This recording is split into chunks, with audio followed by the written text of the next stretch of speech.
सोचो, अगर Avengers end game में आयरन मैन जिंदा रह जाता तो एमसीयू का फ्यूचर कैसा होता? क्या एवेंजर्स सेफ रहते या टोनी स्टार्क ही बन जाता?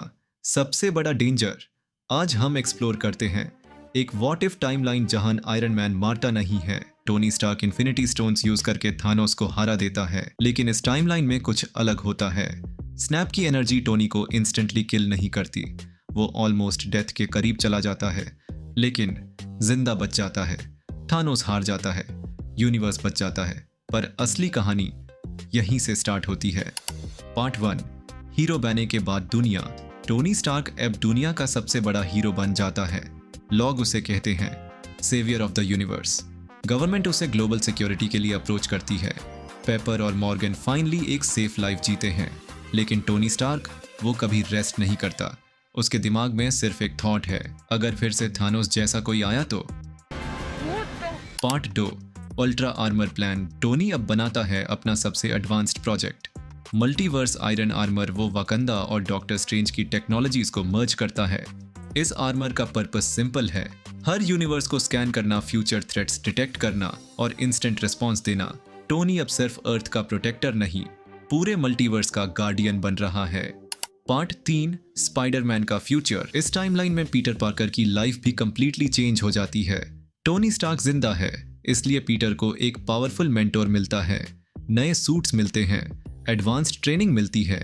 लेकिन एक प्रॉब्लम भी है, पीटर कभी फुली इंडिपेंडेंट हीरो बन नहीं पाता। सवाल यह है, क्या स्पाइडरमैन सच में स्ट्रॉन्ग बनेगा या हमेशा आयरन मैन के शैडो में रहेगा? पार्ट 4, कांग का खतरा। अब एंट्री होती है कांग द कनकरर की, लेकिन इस बार अवेंजर्स वीक नहीं है, उनके पास टोनी स्टार्क है। टोनी ऑलरेडी प्रिपेयर होता है, वह कांग की टेक्नोलॉजी को डीपली स्टडी करता है और हमेशा एक स्टेप आगे रहने की कोशिश करता है। लेकिन कांग भी जीनियस है और यह बैटल बन जाती है genius versus genius. Iron Man versus Kang. Part 5, dark side of Tony. लेकिन धीरे धीरे एक प्रॉब्लम स्टार्ट होती है। टोनी स्टार्क कंट्रोल लेने लगता है, दुनिया के डिफेंस सिस्टम्स उसके हैंड्स में चले जाते हैं। वो कहता है मैं दुनिया को प्रोटेक्ट कर रहा हूँ, लेकिन अवेंजर्स को लगता है टोनी स्लोली एक अल्ट्रॉन लाइक फिगर बन रहा है।